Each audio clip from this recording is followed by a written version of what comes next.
Magaling to eh. Diba? Pero lakas ng sense of humor nito. Pero yung sense of humor niya, may pitik. Ano mo to? Pumitik eh. Well, anyway, hindi naman siya nagbibiro dito mga kaklir. So, paano natin ha? Bersamin confirms, Bato de la Rosa faces arrest if ICC warrant issued. Patay tayo dyan mga kaklir. Kailan to? Anong oras to? 10:22 ng umaga. Kanina lang. Di ba? Si ES talaga, Yung tuloy, may mukhang napiko na yata. Executive Secretary Lucas Bersamin confirmed that Senator Ronald Bato de la Rosa could be arrested if the International Criminal Court issues a warrant of arrest to his role in the Duterte administration's war on drugs. In an interview with Kyodo News, tinanong siguro kasi, Bersamin stated, if there is an Interpol notice, a red notice to, okay, meron ba isa ano ba yung word na other one? I forgot the other one. Yung ginamit kay dating Pangulong Duterte. We proceed. Diba? But, if the Supreme Court comes out with a ruling saying you must afford full due process before you surrender anyone, that's what we are going to do. So ito yung sinasabi niya, kung may desisyon ng Supreme Court na dapat magkaroon muna ng hearing, diba? Before ka mag-surrender, yun ang mangyayari. Siyempre, susundin. Mga clear, ito yung sinasabi kasi balikan lang natin kasi para tayo ay, again, may background tayo. Okay? Ito. Punta lang tayo dito.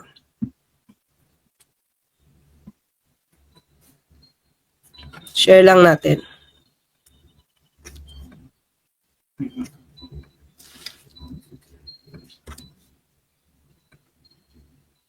Yan.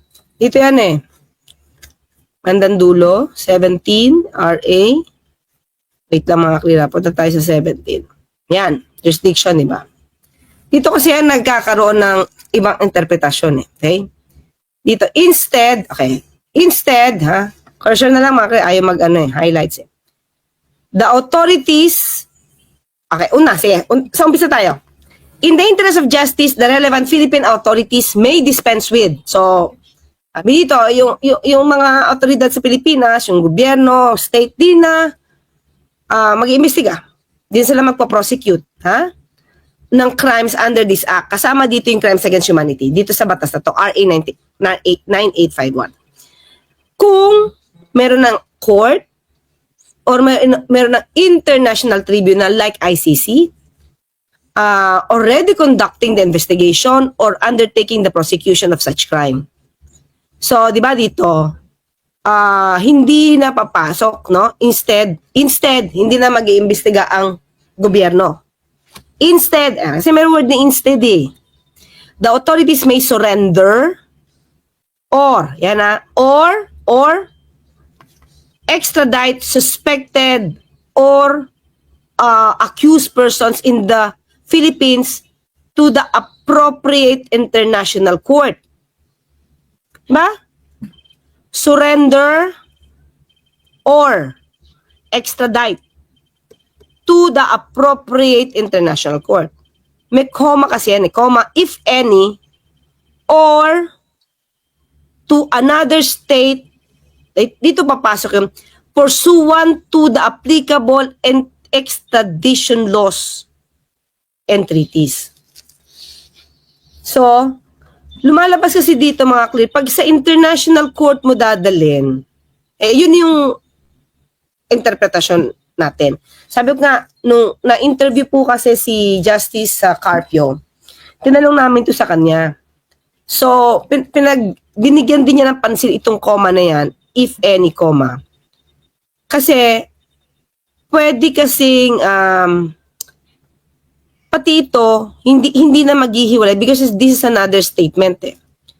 Na pagka sa state, pag state daw, according to Justice Carpio, well anyway, si Justice Carpio is a former Supreme Court Justice. Hindi naman siya hindi na siya parte ng Supreme Court Justice.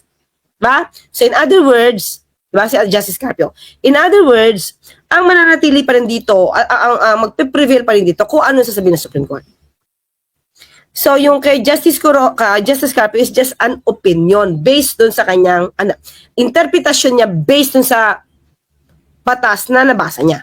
Ito nga sinasabi ko sa inyo. Kasi, according to him, ito sabi niya sa amin, iso-surrender niyo siya to the appropriate international court. Ha? Or, if any, international court, if any, or to another state, pag state naman daw ang pagsusukuan mo, let's say, may akusadong Pilipino, nasa Pilipinas, tapos kailangan ng Russia. So, bago natin ipedala yung tao na yon, no? Any suspect na nasa lugar ng Pilipinas at isusurrender mo siya to another state, hindi court hindi international court, kumbaga state, gobyerno, dapat pursuant to applicable extradition laws and treaties. So ngayon, depende na po yan. Ito po yung sinasabi ni Secretary Boying na hindi nyo pwedeng sabihin na mali o tama yung ginawa ng gobyerno because dito sila nagre-rely sa RA 9851. Ang pwede lang magsabi na mali ang ginawa ng Supreme Court ng gobyerno kung i-interpret to ng iba ng Supreme Court. So ito yung tinatawag natin na case of first impression. Kumbaga first time nangyari. So hindi mo pa sabing mali ka. Hindi mo sabing tama ka. So, pero as far as the government is concerned, as far as the administration is concerned, nagbase sila sa RA 9851 and maliban dito, yung kanilang syempre commitment sa Interpol. So, yun yun. So, dito lang yan magkakaroon ng paano i-interpret ng Supreme Court eto. Kung pwedeng surrender na hindi mo kailangan mag-extradite considering the circumstances ba? Sa appropriate international court. So, or to another country pursuant. Sana pala may comma dito. Hindi ko alam makakaklira. Diba? Para pag may comma dito, parang pati to kasama. Parang ganoon yung dating Depende kasi kung paano sa nilalagay yung comma Anyway, sabi natin, ay, maliit. Sorry. Yan. Ulit pakita ko na ulit. Ayan, dito. Ito yung sabi ko sa inyo, di ba? Pag surrender, parang pwede pag international court, appropriate international court. Pero pagka i-extradite mo, parang dapat isusurrender mo sa another state. Di ba? Let's see paano i-interpret ito ng korte, ng Supreme Court. Okay? Okay, so yon. So, balik tayo kay Balik tayo kay ES. Saan na ba yun? Yan.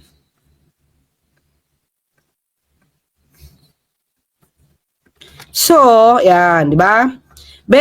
Bersamin added that De La Rosa would receive treatment similar to what we did to Duterte. Tama naman. Dapat, di ba? Kaysa naman, baka pag si Duterte lang ginanon mo, sabihin may special treatment kay Bato. Di ba? So, dapat pare-pareho sila. Kung wala sa Supreme Court na mali yung ginawa, or kung may iba interpretasyon ng Supreme Court, so syempre, susunod naman ang administrasyon ko na sabihin ng Supreme Court. Diba? De La Rosa, who served as PNP chief during the height of the anti-drug campaign, has repeatedly denied wrongdoing. He previously said, if the warrant of arrest they have is issued by the local court, then they can arrest me. But if the warrant of arrest is... Tandaan natin ito mga clear But if their warrant of arrest is issued by the ICC, I won't let them arrest me. Maliwanag to Balikan natin yan mamaya. Balikan natin yan So let's see kung ano sinabi ni Senator Bato. Warrant laban sa kanya ang ICC. Pabiruding Senator Rosa. Ayon yan sa Pasaring na pahayag ni Executive Secretary Lucas Bersamin na posible na raw arestuhin ang isang dating police chief nung panahon ng drug war. Para po sa detalye live mula sa Senado, nasa frontline ng balitang yan, si Mean Los Baños. Mean, meron na bang reaksyon mula dyan itong si Senator Bato de la Rosa? Ruth, gusto lang daw i-divert ang atensyon ng publiko. Yan ang tingin ni Senator Bato de la Rosa doon sa pagbuhay sa issue ng posibleng pagpapaaresto sa kanya. Anong ida-divert? Teka lang ha, data natin ako din. Saan ida-divert? Dito, sa issue ng pagkawala ni Tantoco? Kitang-kita ng fake eh. Mga klira, tandaan natin ha. Una pa lang, Senator Bato, may puncture hole document na pinapalabas na to tunay, na hanggang ngayon wala pa nailabas na original. Oh. Ito, yung kay police report, pinatotohanan na ng Beverly Hills Police Department na yung inilabas ni Tiglao ay tampered, digitally altered, may dinagdag. Dahil yung mga dinagdag na words, hindi daw yung usual na language, hindi rin yung protocol. Pinipilit nyo pa talaga, palabasin na maaaring tunay yung nilabas ni Tiglao. Diba? Sinabi nang hindi ganoon yung language na ginagamit nila. Language yun ng DDS. Lumalabas. Diba? Sige, tuloy tayo. Iniisip ko lang, ano yung dito? Ano yung, sabi niya, medyo, wait Doon sa ano yung dinadivert? For what? pagbuhay sa issue ng posibleng pagpapaaresto sa kanya ng international. Anong posibleng? Noon pa to, mga ka-clear? Even before, laging si Attorney Conti, sinasabi niya na maaari na maglabas ng warrant of arrest kay Senator Bato. Hindi niya lang pinapansin yung mga sinasabi ni Attorney Conti, kaya nga baka sa susunod mabulaga na siya na may warrant of arrest. At teka lang mga clear, may tumatawag. Wait lang.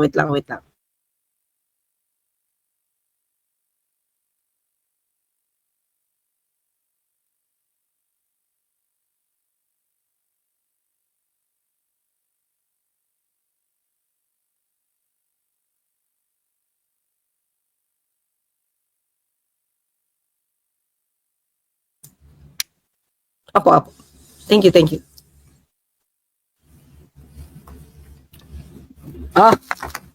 Ano naman Wala yun.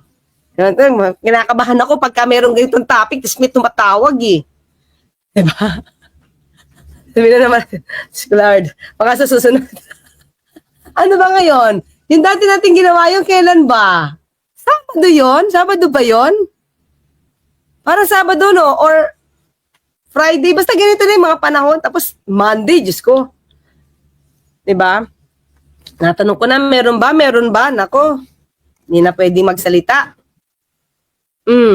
Tapos Tuesday, yun na. Diba Monday, nung may tumawag sa atin,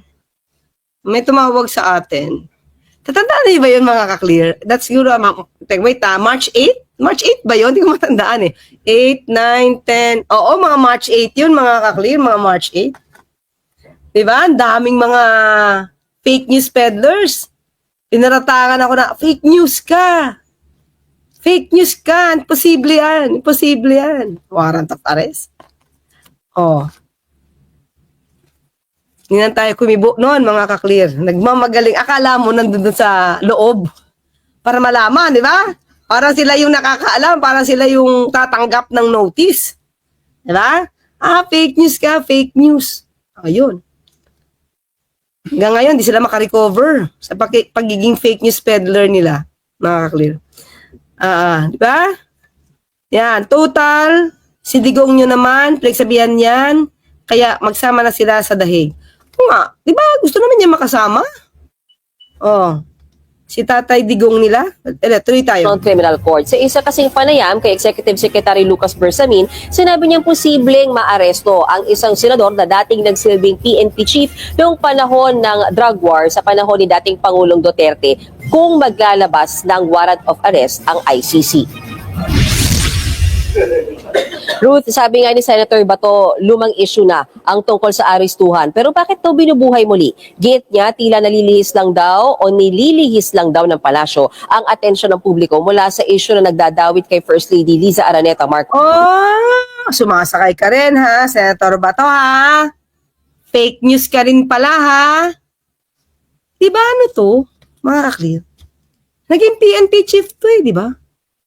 Pero bakit ganun siya? Parang, sorry ha, pero parang ang babaw.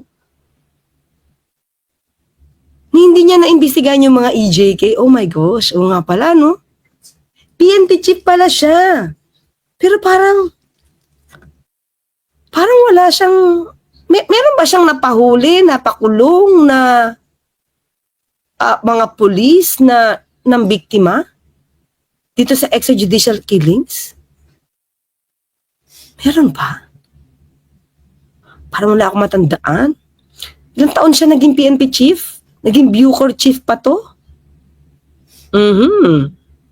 Ba't kaya? Pati yung pagkakapatay kay Espinosa? No? Samantalang siya pa yung nakipag-usap doon, di ba? Tapos biglang pinatay sa loob ng kulungan? Di ba? Siya yung PNP chief?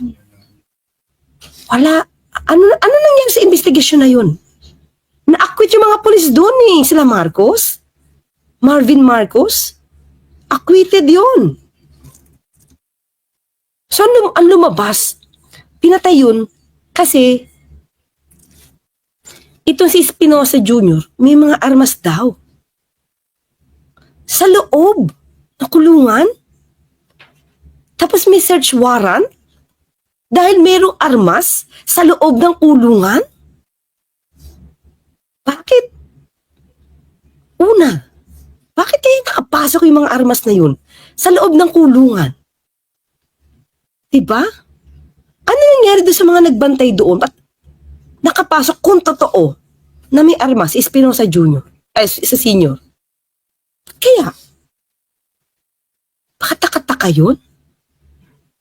Tapos, ito ha, mga kaklir, isipin natin, logic lang tayo. Si Espinosa Senior, nakipagbarilan daw. Dahil ayaw niyang mahuli sa kasong illegal possession of firearms. Ganon? Ano ba mas mabigat? Yung kasong pagpatay, papatayin mo yung mga pulis na magsisearch warrant sa'yo? Magsiserve ng search warrant? Mahuli ka man na may armas sa loob ng kulungan. Ano mas matindi? Pumatay ng mga opisyal? O mahuli ka may dala lang ng armas na nakapasok sa kulungan na hindi alam kung paano nakapasok? Diba? Isipin natin. Pero acquitted yun ha? Lahat. At sinabi ko na sa inyo before, diba mga kaklir? Na mismo si dating Pangulong Duterte na nagsabing ayaw niya makulong yung mga taong to.